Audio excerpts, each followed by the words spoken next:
Really, I want to give as much time as I can to start a discussion and a debate. So really, I'm going to just spend probably about 20 minutes or so, it might be a bit longer than that, the story does tend to develop as we go through it, to talk about urban tourism. So I'm going to give you just a few facts and figures that really support the case for why urban tourism is actually such a powerful trend in today. But then look at NewcastleGateshead and the story that we've got to tell as a city and as a destination that have really taken the advantage of the growth in urban tourism and how we really seek to maximise the opportunities that exist there. And then close up with a little bit of sort of some ideas and thoughts around where some of the lessons might be for Northern Ireland. And that's really where I then want to get into the debate and the discussion towards the back end of the session. But perhaps just to start with, and really quite briefly, I just explain about NewcastleGateshead and a little bit about NewcastleGateshead Initiative. For those of you who haven't been to Newcastle or Gateshead relatively recently, Newcastle is the city that lies to the north of the River Tyne, and Gateshead is the town that lies to the south of the River Tyne. And they are literally divided by about 40 or 50 metres of river, and that's about it. But otherwise, it's a contiguous urban area, and we promote, and we have done for the last 14 years, NewcastleGateshead Initiative have promoted it as a single urban destination. In terms of NewcastleGateshead Initiative itself, it's an organisation that's been in existence now for about 14, maybe 15 years. It's a public-private partnership. And whilst we were originally established by the two local authorities, that's Newcastle City Council and Gateshead Council, and they remain two of our biggest funders and supporters, we actually have in total 170 private sector partners who all not just help fund the work that we do, but also importantly work with us to market Newcastle and Gateshead and to develop the visitor economy across the piece. Our remit is actually much wider than tourism. We are a true destination marketing organisation, so whilst tourism does play a key part of it, we're also very much heavily involved in terms of the inward investment agenda as well, and indeed manage the whole inward investment piece on behalf of both Newcastle and Gateshead City Councils. In terms of me, you'll have read the brief biography in the papers, and we're not going to talk too much about that, but you've probably guessed that I'm actually not a Geordie, but I have lived in Newcastle now for 30 odd years and have chosen that to live there. Having first gone to the northeast for my first job, I fell in love with the place, and actually now having a job that enables me to tell everybody else about what a great place it is, that's actually the best job I can think I could have. I should probably also admit, which perhaps is even more strange, is that I'm not actually a tourism expert. I've come to this role really through a career in marketing in very many other sectors. But again, I suppose the experience that I've had over the last 5 or 6 years means that tourism is now very much in my blood. Let me set the scene then in terms of what I want to talk about as regards urban tourism. And I've got just 5 charts which I'm going to rush through very quickly because I don't particularly want to spend a huge amount of time in terms of some of the facts and the stats. But I really want to use these 5 charts as evidence that demonstrate the importance of urban tourism.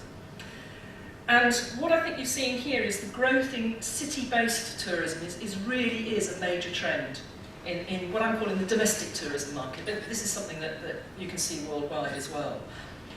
Importantly also, it predates the current recession. It predates the staycation trends that we've heard so much about.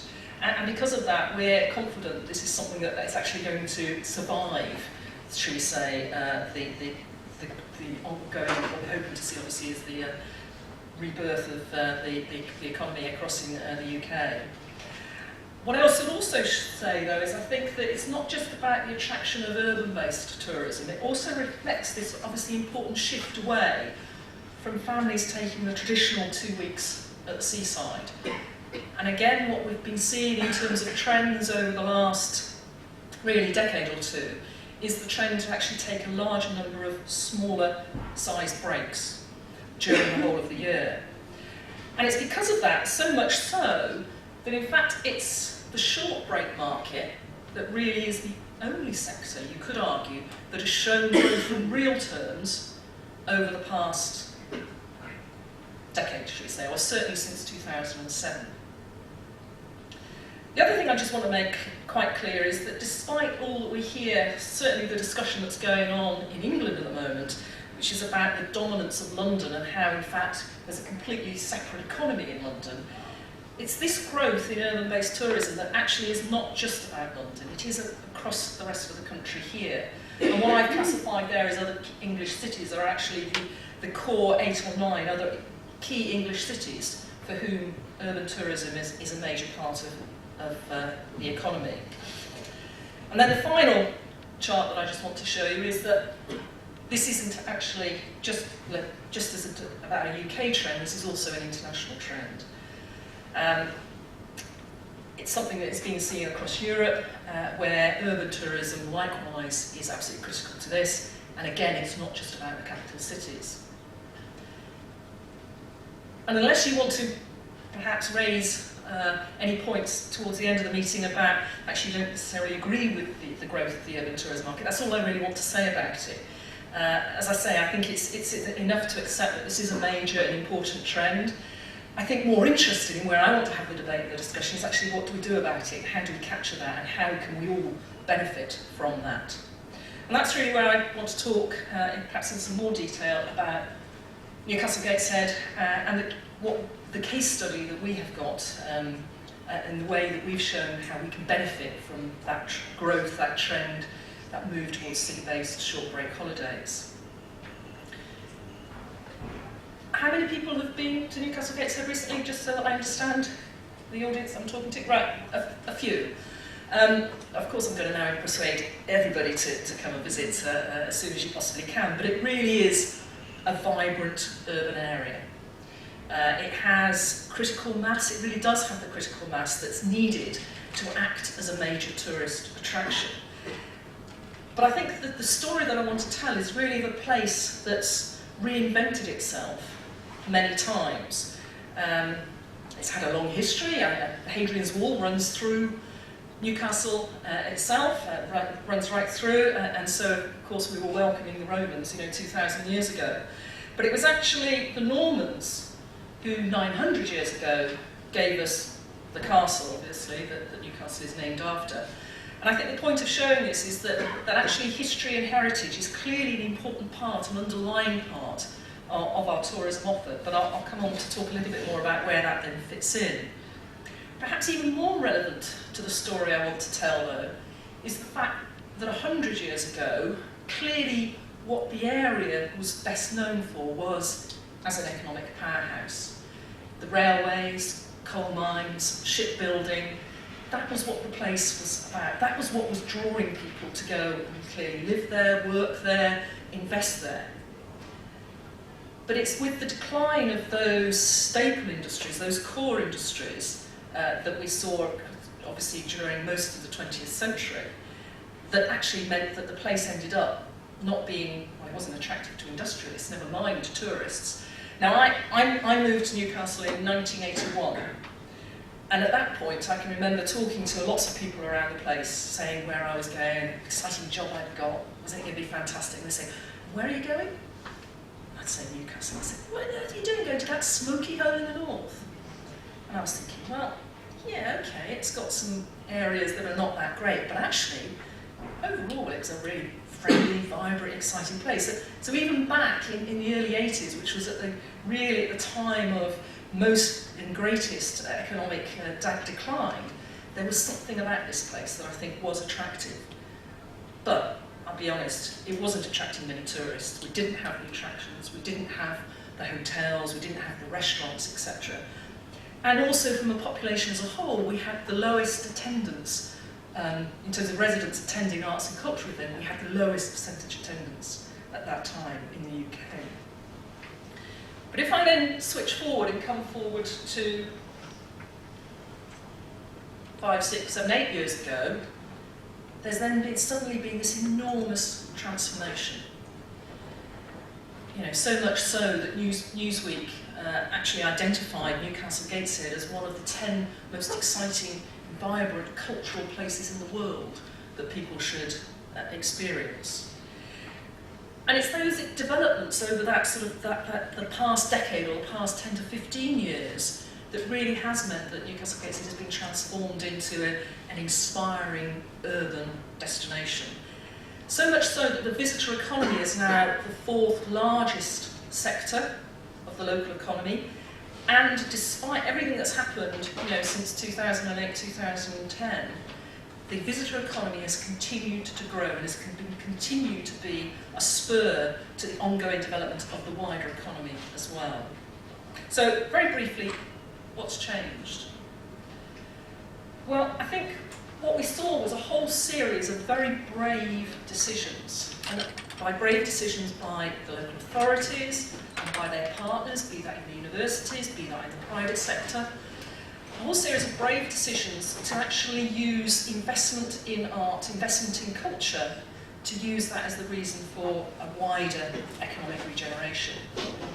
And the sort of investment I'm talking about might have been in terms of some of the outdoor public art that was invested in. This is the Angel of the North, I'm sure many of you will recognise. This was hugely controversial at the time that it was erected, hugely controversial.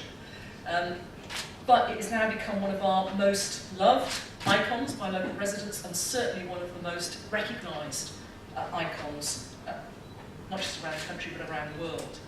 But it wasn't just investment in public art in that way. We saw the investment in the Baltic. The Baltic is an old flour mill, and that has been transformed into now a centre of contemporary art that has a worldwide reputation.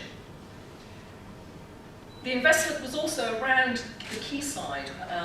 I've mentioned the Tyne and the fact that Gateshead and Newcastle border both sides of the Tyne, and the quayside itself has become a real hub of this development. And to make that come alive, we needed people to be able to access both sides of the river easily. And the bridge, the Millennium Bridge, that has now been in operation for 10 years, was a key part of the investment that really made that help to come alive. And that in itself then also helped to spur other developments. So we now have Sage Gateshead celebrating its 10th anniversary this year, and renowned as a world-class music centre. In all of this, I'm talking about tourism primarily from a leisure tourism point of view. If I had longer, there could be an equally in-depth discussion around the importance of business tourism and the way that that feeds into this. And from that point of view, the Sage Gateshead is not only just a fantastic music venue, it's also an absolutely important and iconic business tourism venue for us as well. Nearly all that I've talked about there was what's been happening in Gateshead, but it hasn't just all been in Gateshead, though I have to say, as a local authority, Gateshead have been absolutely critical to a lot of this investment decisions over the past decade or so. But in Newcastle, we've also had major projects. This was a Millennium Project, the International Centre for Life. In addition to being a world-class genetics research centre, it also has a major visitor attraction on the site as well. Then we have 7 Stories, which is the National Centre for Children's Books. Dance City, that's a National Dance Academy. And there are lots of other new buildings that have gone on, but it's not just about the new buildings. There's also been a series of investments to essentially lovingly restore the wealth of magnificent Georgian architecture, the Georgian cityscape that we have, particularly in Newcastle as well. And again, one of those stats that sort of take people by surprise, Newcastle has more listed Georgian buildings than Bath.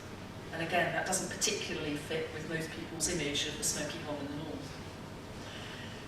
But it wasn't just about investment in buildings. It was also about investing in events. And we heard earlier on about the importance of events.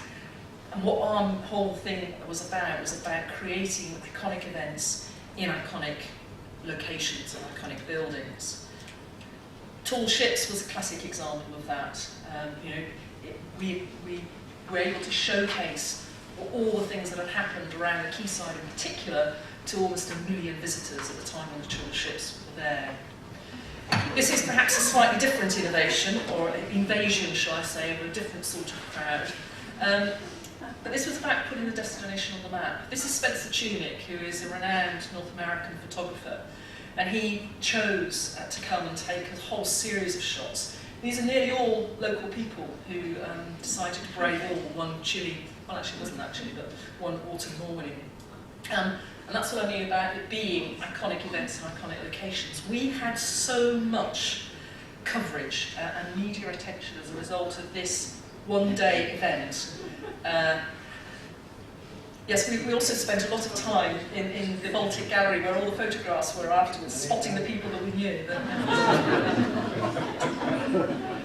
Rather safer, perhaps, to be seen at. Clearly there have been major music concerts, and we also pride ourselves in hosting and supporting major global events as well. This is the Great North Run. That's actually been running for over 30 years now. The Great North Run in September this year will see the 1,000,000th finisher. And that is the first mass participation event in the world that will have actually had 1,000,000 runners go through it. So there's going to be quite a lot of coverage around that. I can't show a picture of NewcastleGateshead without fireworks. We love fireworks. And whenever we have a major event, we try to get fireworks in there in some way, shape or form. And again, the backdrop is just fantastic for it. Talking about sporting events, actually we host 50,000 people at St James's Park every weekend virtually through the season for the Premiership football match. And it's not just of importance to locals this. We're again, in terms of talking about that sort of critical mass that we have as the key urban area, key urban destination, we have a port, and DFDS Seaways run a daily ferry service across to Amsterdam, and in fact we work very closely with them to package up opportunities for football mad people from Germany, Holland, you name it, come across in their droves actually to see Newcastle play as well, but clearly it's a wider tourism offer than just that. Talking about events again, you mentioned, we heard obviously about the Turner Prize being in Derry last year. The first time that Tate allowed the Turner Prize to be actually hosted anywhere else other than a Tate event was when it came to the Baltic in 2011. And like Derry, we had more people visit the Turner Prize exhibition when it was in Gateshead than actually do when it's held in London. And again, really reinforces this whole thing that we're now on the world cultural map. So much so that we believe that we can now actually develop our own art-based prize and promote that as a global prize as well. Global events, global sporting events, well there's nothing bigger than the Olympics. And okay, most of the Olympics happened in London in 2012, but we were an Olympic city, we hosted Olympic football, and that meant that we got on the media merry-go-round that was involved with the Olympics. We got a huge amount of coverage in places as far away as Brazil and Japan, whose football teams played in Newcastle during the Olympics. Fantastic help profiling the city internationally. But what we think is actually going to be bigger is the Rugby World Cup that's coming in 2015. This is actually the third largest sporting event in the world after the Olympics and the Football World Cup. And we've got some fantastic matches happening in October 2015, including New Zealand, South Africa, Tonga and Samoa. And we're already working extremely hard in those countries to ensure that people don't just come and visit the match, but they come and use it as opportunities to spend time in the city and the wider area.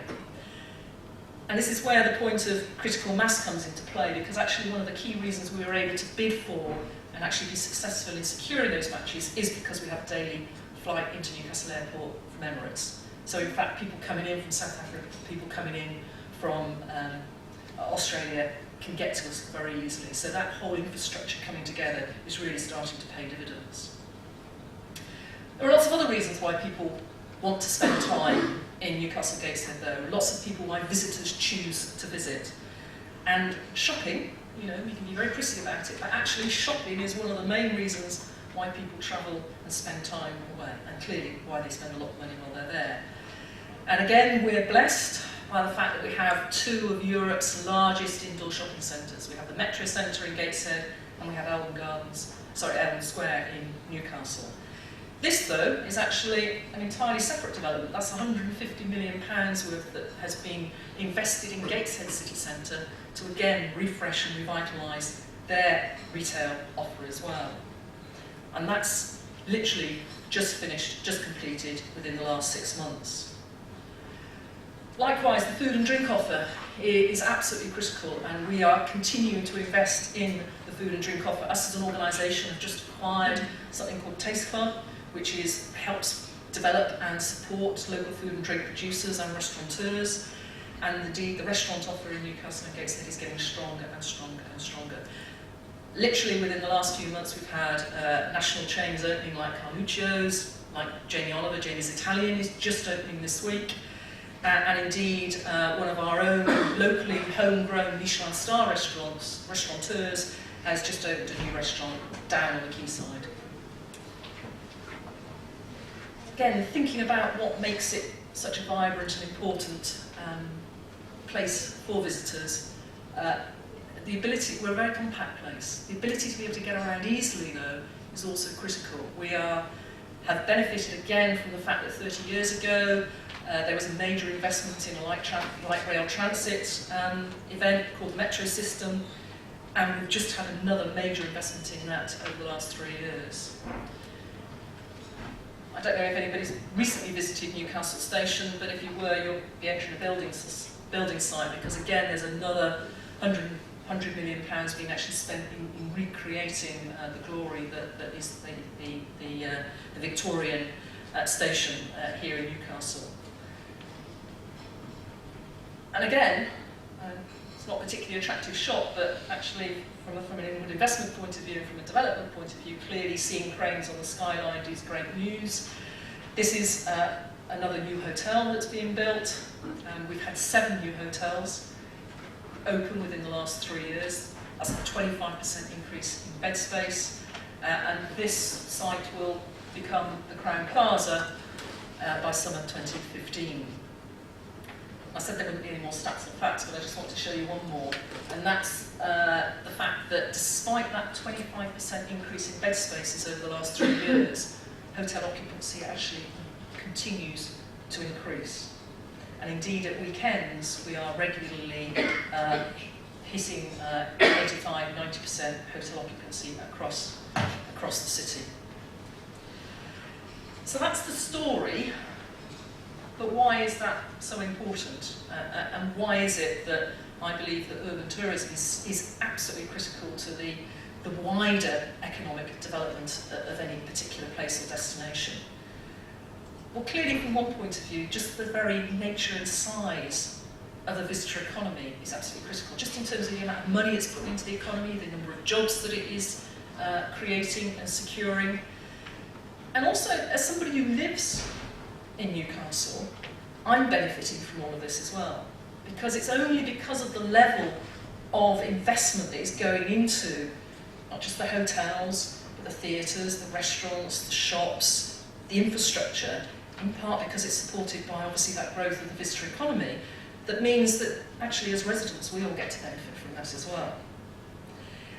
And that's obviously, it becomes a mutually reinforcing cycle, in the sense that the more people who visit, who recognise what a fantastic place is, the more people then want to go and live and work. And for us, the main reason we really want to encourage even more visitors to come and spend time is because we want to constantly shift people's views, perceptions, images from this to that. So in some respects, actually growing the visitor economy is almost just a means to an end, to a wider end of helping to support the campaign to make Newcastle Gateshead a fantastic place to live, to work, to learn, and clearly to invest as well.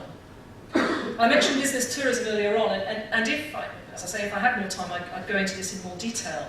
But for us, another reason why we want to attract as many major conferences, major events, political party conferences, National Association conferences, is again because it's attracting key influencers.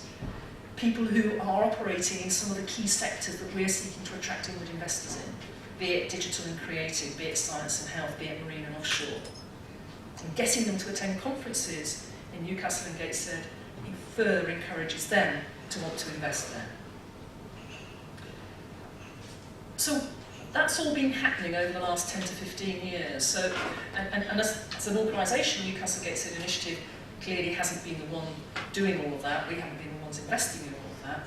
But what have we been doing to really maximise the benefits of that? And then I think start thinking about how some of the learning from what we've been doing can be applied here. I think what I want to talk about is to ensure that we could make the maximum benefit from everything that's been going on across Newcastle and Gateshead, we very quickly realised that we needed to have powerful, well-researched and highly focused, highly targeted marketing campaigns. Because we're not the only city that's been doing this. You know, we are competing against Glasgow, Edinburgh, Liverpool, Leeds, Manchester, you name it. Similar sorts of events and developments have been going on across all of those cities. So if we're trying to persuade people to come to us rather than go to there, what is it that makes a difference? So we have to be very clear about what the offer is, why Newcastle Gateshead is such a great place to live. And this is what the whole message is about, developing a distinctive urban offer.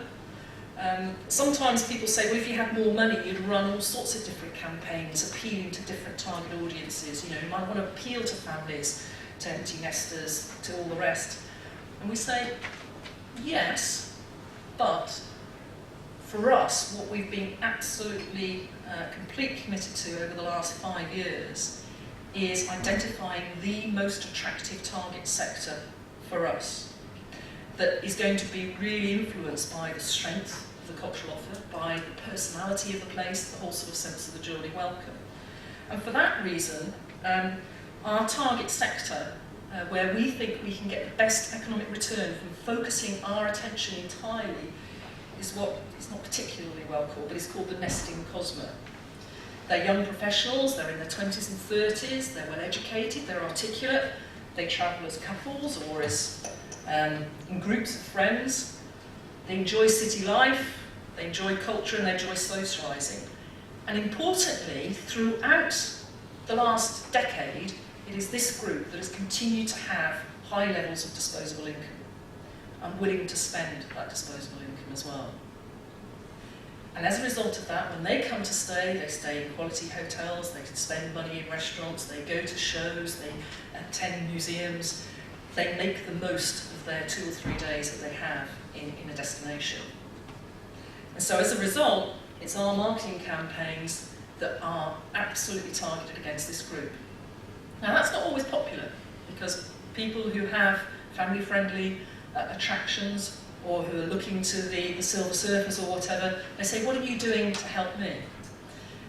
And I think we have to come back to this fact that what we're trying to do is to change opinions, change views, and attract the greatest number of people that we can. And this is the group that we believe we have the greatest advantage to do that.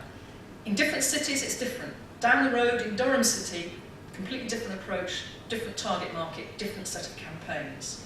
But it's about this clarity of what it is the offer is and who it is you're targeting it at.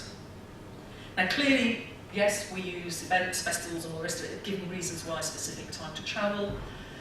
But for our target group as well, digital marketing activity is absolutely key. And hence we were delighted, we've spent a lot of time and indeed invested a lot of funding, not just in our website, but in a whole sort of social media campaigns as well. And we're delighted though that our website, the Sunday Times listed us as one of the 10 coolest travel websites in the world, which was great alongside the likes of New York, India and Australia. So that sort of investment I think really paid off. That focus goes through, not just in terms of the offer, the target audience, but it also then goes through in terms of where we conduct activity. So we recognise very clearly where our target market most lies, and yeah, to a large extent that's governed by available budgets and everything else, but again it's making sure that we get an absolute best return for the money that we have. And again, whilst we are doing specific activity as far away as South Africa and New Zealand around specific events, these are the major geographical target markets for us most of the time.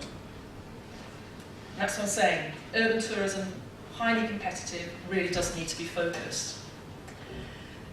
There's one topic I thought I just would like to leave to finish up on now before we move into a discussion, and that's really the relationship between an urban tourism offer and a rural tourism offer. And I realise that that's something that's of relevance here in Northern Ireland. Because on our doorstep, you know, from Newcastle-Gateshead, within half an hour, you can be in absolutely glorious countryside. You know, we don't only have one World Heritage site, this is Hadrian's Wall that runs across the country. We have two, Durham Cathedral, literally 15-20 minutes down the road. We have some of the most attractive beaches in the country. We have more castles than certainly I've been able to count in my time there. We've got magnificent gardens and other attractions such as here as at Alnwick. And there's, again, a debate and a discussion is how do you link those two together? How do you link the urban offer and the rural offer together?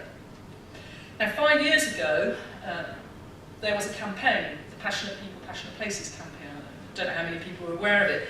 It was a very successful campaign run by the Regional Development Agency One North East that promoted the region, the North East region, as a vibrant and a very attractive tourism area. It tended to focus on the sweeping vistas of the coast, the countryside, the moorland. And the point that I'm just making, for us, trying to, in that campaign, promote Newcastle and Gateshead as an urban offer, the urban offer got lost. And as a result of that, despite this campaign getting huge coverage and all the rest of it, we continue to run our very focused urban-based offer because the wider regional offer, as I say, wasn't capturing, it wasn't targeted at our key target audience group, and the messages were very different. We no longer have the Regional Development Agency, we no longer have that regional campaign. So what we now have is other destinations in the North East, likewise marketing themselves. So this is Durham, County Durham, which actually does have a city and a countryside, but this is their primary method of, and route and campaigns that they're using. Likewise in Northumberland, very much about activity-based holidays. And in terms of target audiences, the focus of those regional or rural campaigns is actually quite different from ours. Families, empty nesters, traditional family holidays in that sense. So we've been encouraged, in inverted commas, over the last few months with the growing strength of the local economic partnership, the LEP that's now in place, to actually start help funding a regional campaign rather than funding the urban specific campaign that we've got. And we are currently arguing against that. As I say, that might be just a topic in a debate and a way of thinking about what's happening here in Northern Ireland. We would be delighted if there was a regional campaign going on, but we're not going to divert funding away from the specific campaign that we have behind the urban offer to support that. So, in summary, and I've got copies of some of that if people would be interested, urban tourism is attractive, it's growing, the benefits go beyond obviously the visitor economy, it's a much wider rationale for investing in urban tourism, but to really benefit, I would argue you have to be highly distinctive in terms of the offer, very focused in terms of the target audience, and I say resolving this urban-rural debate is critical to all of that as well. So that's enough from me. I guess we've got about 10 minutes or so for discussion and debate, and I'd be more than willing to answer questions and try and get some debate going off the floor as well. And there's a mic at the back if anybody feels they need to use that as well. Yeah, at the back there.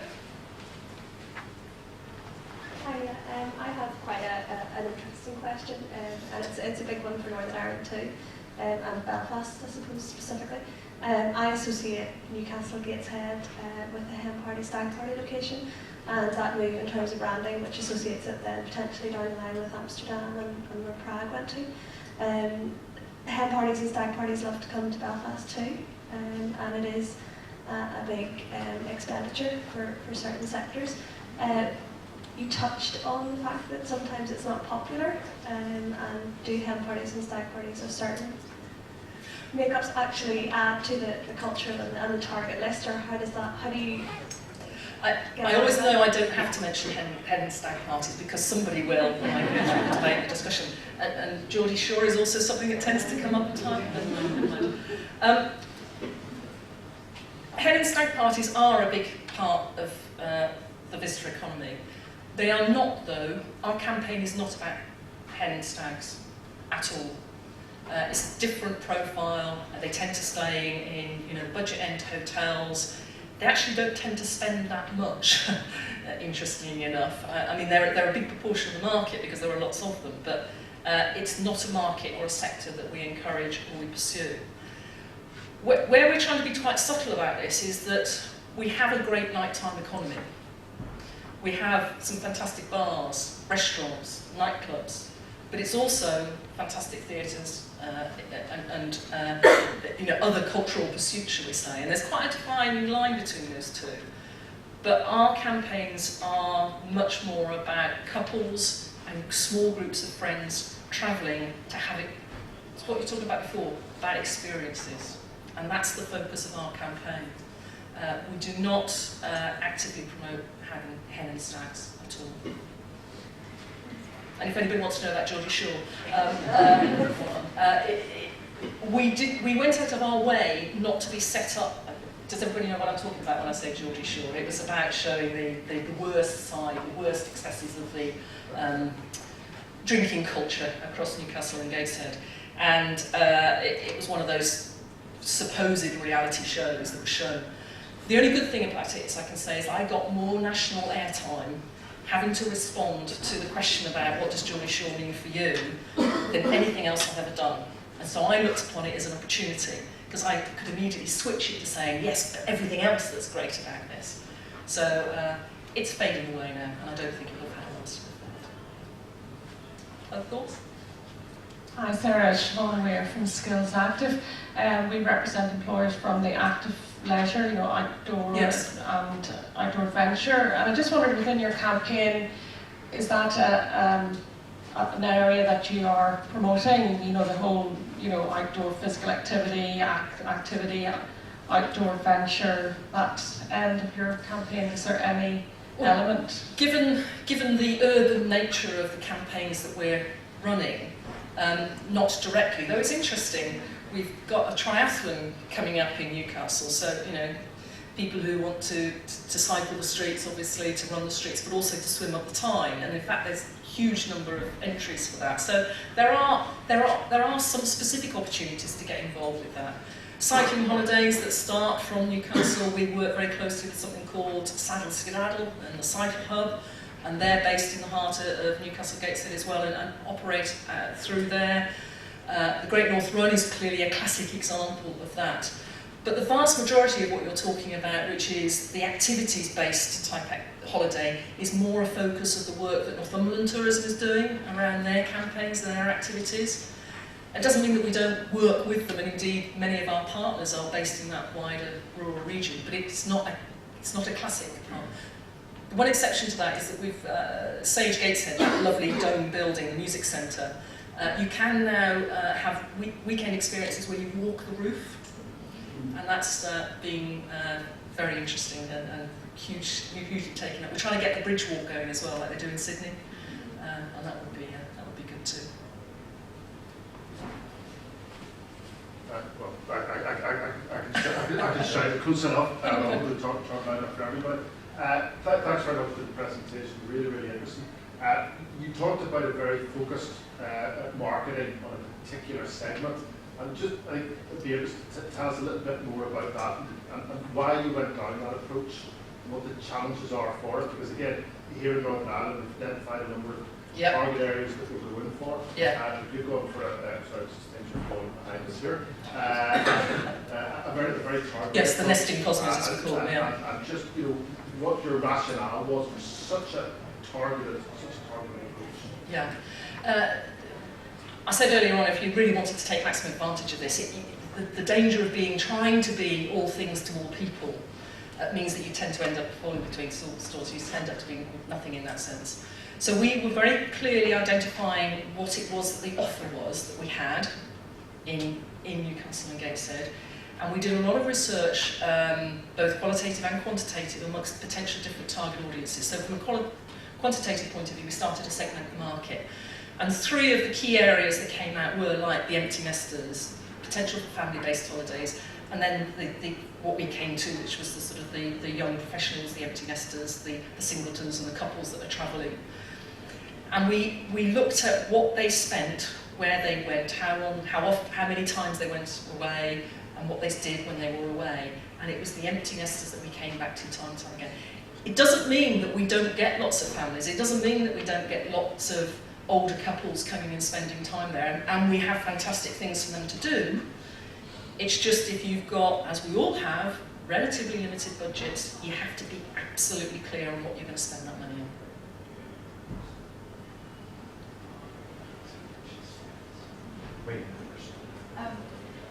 I suppose just coming on from that, Newcastle has a very clear link with the youth culture in terms of education.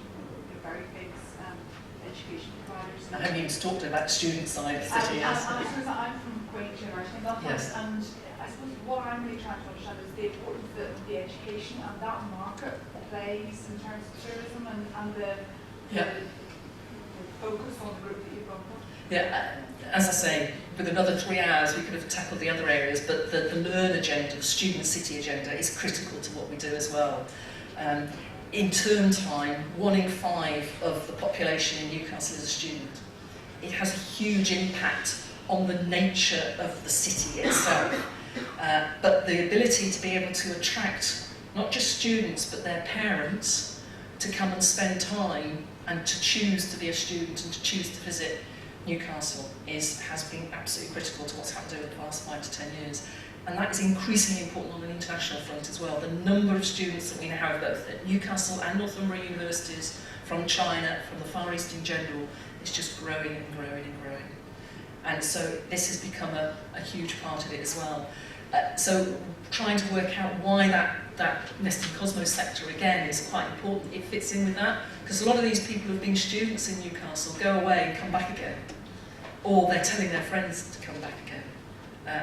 That whole vibrancy and youth-related part of the city is so important to it. And interestingly enough, both Newcastle and Northumbria universities, their VCs sit on my board, and we have links with Sunderland and Durham as well, for exactly that reason.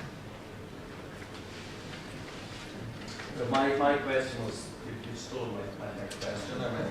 It's exactly the same, because when we visited last year, one of the taxi drivers indicated, I think it's maybe there's 70,000 students whenever arrive during term time. We've just recently had an announcement of a massive investment to bring our second university into the city of Belfast, so University of Ulster and Queen's will coexist in the city. When the President Clinton was here yesterday, he started his day in McGee and Derry and finished with Queen's last night. So it's vital to us as well. Is there a direct element of your marketing strategy aimed at the alumni, come back and spend a short break? We would love there to be, were there sufficient funds. But what we do is we work with the universities, with their alumni programs. So, for example, part of the other work that we do is we program festivals and events. We have our food and drink festival, and we will have the discussions with the universities as to when they are planning their alumni weekends, and we will program the food festival, some portion of that, to happen that weekend to act as an extra lure for people to come back. And we'll do that a number of different ways as well. So sadly, we don't have the funding to do a specific alumni targeted programme, but we do work with the universities on that basis. Can I ask what your marketing budget is, and secondly, what's the biggest issue that faces the cities from a marketing tourism perspective? Our marketing budget in total is if you take in-kind contributions and match contributions as well, is probably about 1.3 million. Not huge, but well targeted in that sense. And the biggest challenge facing us at the moment, the big thing that's on my mind at the moment is if we want to continue to compete in the business tourism sector, we need to invest in a purpose-built conference centre. And that's probably at the top of my mind at the moment, how we attract the sufficient funding to achieve that. Sorry, Mary Blake, Dows of the Council. You mentioned the in-kind contribution, so just to break that down, I mean, what would your private sector contribution be towards sort of your destination marketing? Well, if I break up our budget, say we've got roughly 3.5 million in total, and that covers, you know, a lot of things. About a third of that is council contribution. A third of that is other funders, and that might be ERDF, RGF, you name it. And a third is then what we call the commercial generated funds. And clearly the vast majority of that is coming from our partners and wider stakeholders.